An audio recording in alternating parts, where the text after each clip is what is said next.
I will never forgive what the Foundation did to the Waller Nymph. I will never forgive them. I understand what they have to do. I understand the danger behind their work. But the Waller Nymph SCP, I will never forgive them for what they did to her. Motherfuckers, man. They made a woman made out of water chronically depressed because of the experiments that they did on her. She was willing to help them out as well. She was willing to cooperate. She was happy, and then the Foundation was like, "Okay, let's do a couple tests." And then somebody in that whole testing room was like, "What if we boil her or freeze her?" And everybody's like, "You know what? Yeah, we should give that a shot." And now she's chronically depressed. What do you think, man? She's a woman made out of water. She could have just told you, like, yeah, no, I can feel it when you boil me alive. You fucking dickheads. Like, you could have just asked her, like, hey, if we boil you, does it hurt? And she'd be like, yeah. Yes, it does. Please don't do that. Yeah, it's interesting how the wiki's old history kinda ends up paralleling in-universe stuff. Yeah. But that SCP, that's the first time where I was mad at the Foundation. I was like, you motherfuckers. Like, early on you get some SCPs with wild immoral shit going. Oh yeah, for sure. Like, there's a lot of stuff. Like, even like one of the famous ones, like I think it's 087, like the unending staircase one, where the Foundation's like, hey, D-class, go down there. What are you doing? Why are you not going down there? I'm like, motherfucker, this shit's scary as hell. Why? Do it. Go down there yourself if you want to find out so much what's down there. Like I understand the D-class are criminals, but again, I always say not every single D-class is a high-level criminal. One of them might just have been doing some arson where nobody got hurt, but he still, did arson. And then you go ask him to fucking walk into a room where a statue exists that breaks your neck in an instant. Like, it's not fair, bro. Then later on, when that gets thrown upon, people stop writing overly immoral stuff. So later SPs kind of incorporated that. Like, in universe, the Foundation was just kind of fucked up. Yeah, the Staircase D-class got done. Yeah, the Staircase D-class got... They wish they were in a different Foundation site. But I like the idea of, like, of the Foundation themselves realizing, yeah, we kind of teetered towards the dark side a little bit with our tests, didn't we?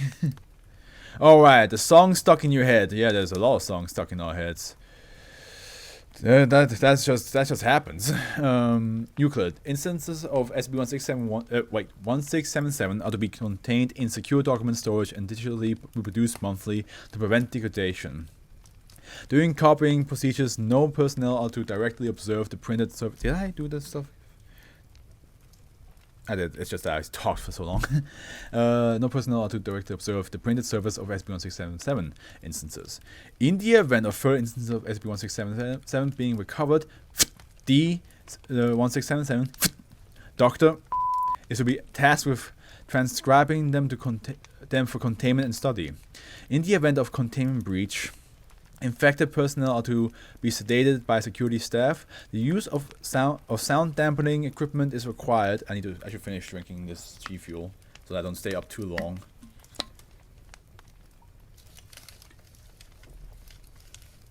The use of sound dampening equipment is required, and care must be taken to avoid prolonged physical contact.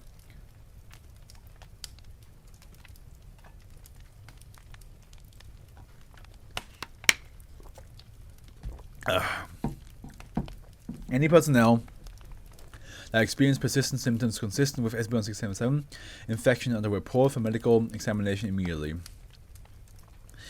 SB1677 comprises two distinct varieties of memetic contagion, labeled -A and -B. Both take the form of handwritten documents describing music. This is our second music SCP that we got since you joined, Howard. It's not the second music SCP for me, but it's the second one since you have been watching. Like, the last one was, actually, that's the third music one now. Yeah. Anyone reading the documents provided can understand standard music format will be infected with the corresponding SB1677 instance, because we had the Devil's Music and that one, I forgot what it's called, but the one where, like, if you listen to 24 minutes of the vinyl disc, you will know the rest of the vinyl records by heart. Like you don't even have to listen to it. You will know what other songs are on it, even songs that are not even made yet. Because it has like music from the future in it. Dash A takes the form of an unknown song with a meter length of 1 minute and 32 seconds. Dash A infection can be transmitted via any form of musical reproduction of its pattern, including a wide variety of instruments and vocal intonation. Any reproduction of Dash A derived from an infected source will maintain its anomalous properties provided it retains at least 77% fidelity. This, plenty of music SCPs too, yeah, plenty. This effect extends to digital recordings and further recursive recordings that meet the fidelity requirements. Are there any SCPs, Howard, that you would, like, themes of SCP or like types of SCPs that you would like more? Since we talked about cars and music SCPs, is there like any like SCPs that are like, oh, I would like to see more, like, I don't know, grass SCP or more cloud-based SCP, something, whatever you think. The primary anomalous symptom of Dash A infection is the perception of the song described in its written form without discernible source. As the disease progresses, the perceived volume of the song increases. A corresponding increase in the activity levels of the portion of the brain responsible for processing auditory stimuli is also shown. In later stages of the disease, the severity of the anomalous symptoms increase, leading to an inability to process external sounds, a loss of the ability to cogitate. How the fuck do you say this?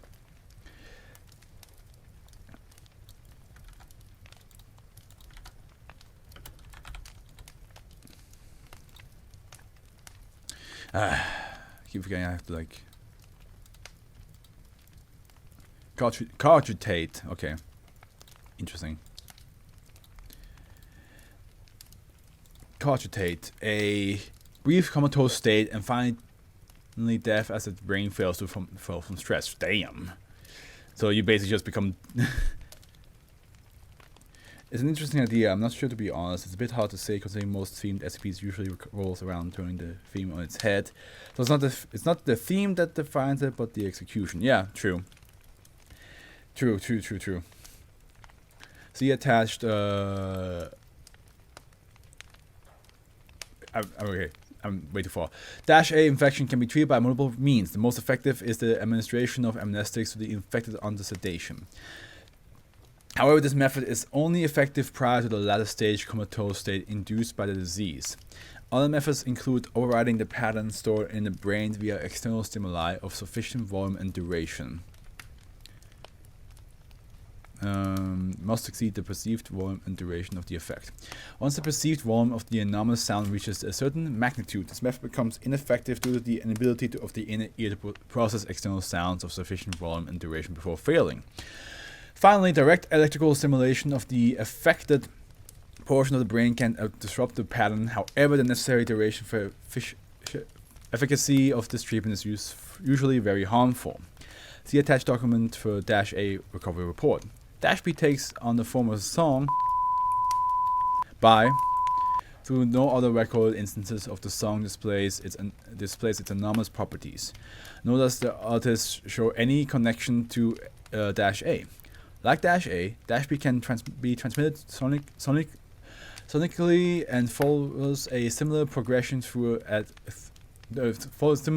though at an accelerated rate. Dash B is of a special note due to the fact that, unlike its predecessor Dash A, it can be transmitted via physical contact. By the way, people on YouTube, I'm asking you the same question. Are there any like SCP types or themes that you would like to see more of in the future? I mean, I know there's 8,000 of these motherfuckers, but like, is there anything like you would like to see more? Like people take this object or this put this character or this myth or that concept and try to like execute something new with it. Like, tell me in the comments. Let's see how many people. Usually people don't write much in the comments, but let's see if somebody does this time. This greatly increases the risk of exposure. The mechanism by which this is accomplished has yet to be determined. -B transmits via physical contact by transferring its pattern through irregular heartbeat of the infected host. This also explains the increased rate at which death occurs in the victims as compared to -A. Prolonged contact with the infected is to be avoided. Due to the more significant duration and faster development of -B, early treatment of the infected with amnestics is a priority. Alright, now we know what they both do. The attached documentation for -B recovery report. So here we have the recovery for -A, which has a lot of blank stuff in it, so let's get the fucking bleeps ready. -A recovery. Foundation personnel stationed at the CDC responded to the reports of a sudden mass outbreak at high school on 19. Investigation into the incident revealed the source of the infection to be school-wide announcement on the part of a student. All in attendance were infected by -A. Upon interview, stated that they had heard -A from an embedded sound file at .com. Further investigation has revealed no trace of the initial vector. With the exception of Dr. A music teacher is in attendance. All infected with -A were administered amnestics and reports of the outbreak were buried. Dr. now labeled D1677, pardon me, was taken into custody in order to transcribe -A for further study. And now recovery of -B. Foundation personnel stationed at the CDC responded to the reports of an outbreak matching SCP-1677's description at hospital on 2000. A task force disguised as a CDC quarantines team was dispatched to recover it. Only one member of the quarantine force was infected by -B, resulting from the as then unknown physical vector. The infected member was sedated and administered amnestics as per SCP-1677 containment protocols at the time, and later made a full recovery. Due to the accelerated progression of the disease, 7 civilians succumbed to the infection prior to the containment. The remainder were treated with amnestics, and a cover story was created to explain the outbreak. Investigation traced the infection to a patient. A search of his apartment revealed 2 previous victims of -B. The inhabitants appeared to be in the middle of resettling, and no network devices were found. The original source vector for -B remains unknown. Addendum 1, as per Ethics Committee recommendation, requests by D1677, henceforth referred to as Dr. for official employment at the Foundation, have been granted. Dr. has been assigned to site on art history suppression department, which says here Dr. has a doctorate in art history. Okay. And addendum 2, as a result of Dr.'s research, a screening program has been developed to filter out possible SCP-1677 iteration from incoming media files. The program is being implemented on all Foundation devices capable of connecting to outside networks. Whew. Well, it's a good thing that's not usually the type of song that's stuck in my head. Probably one of the few times a D-class became a researcher. Yeah, there's like one other time I can remember where a D-class was like so valuable that they just made him a researcher, even though like again I don't think he was civilian. I think he was a criminal, but he showed like, you know, faith to the Foundation and changed ways as well that he became a researcher. But yeah, like it's really rare. It's also the way around. A researcher becoming a D-class is also something that happens, but it's rare as well.